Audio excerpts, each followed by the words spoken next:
नमस्कार मंडळी, मी सच्चा। आजचा ब्लॉग खूप खास आहे। सुरुवातीला मी संत्रा मार्केटमध्ये गेलो भाजीपाला घेण्यासाठी।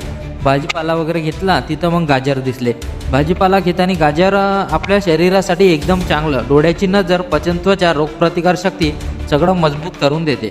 म्हणून गाजर खा आणि फिट राहा। आणि मग थेट निघालो गाडी शिकायला। आज माझ्यासोबत आहेत आपल्या दाताळा गावाचे मान ड्रायव्हर नऱ्या भाऊ। त्यांच्या हातात गाडी द्या, लहान असो किंवा मोठी, त्यांच्यासाठी ते एकदम चिल्लर। खरंच गावातले लेजंड ड्रायव्हर आहे। आम्ही आलो होतो हळस्ती पुलाकडे, ज्यासाठी गाडी शिकण्यासाठी निघालो। जबरदस्त जागा। आज नऱ्या भाऊने मला गाडी नाही तर मला जीवनाचा धडा पण शिकवला।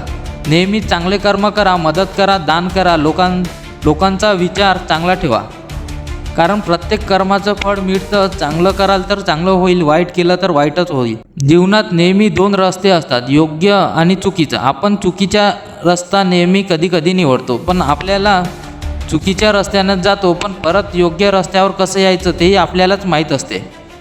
आणि एक गोष्ट लक्षात ठेवा, कोणतीही गोष्ट अशक्य नाही। मनापासून शिकलात, मेहनत केली तर गाडी असो किंवा जीवन, प्रत्येक गोष्टी शक्य होतो। जीवनात प्रत्येक दिवस नवीन असतो। काल काय झालं ते महत्त्वाचं नाही, आज तुम्ही काय करणार आहात ते महत्त्वाचं आहे। थकलात, थोडा आराम करा, पण थांबू नका। ठीक आहे मंडळी, व्हिडिओ आवडला तर लाईक, शेअर, कमेंट आणि फॉलो वगैरे करा। ठीक आहे, धन्यवाद।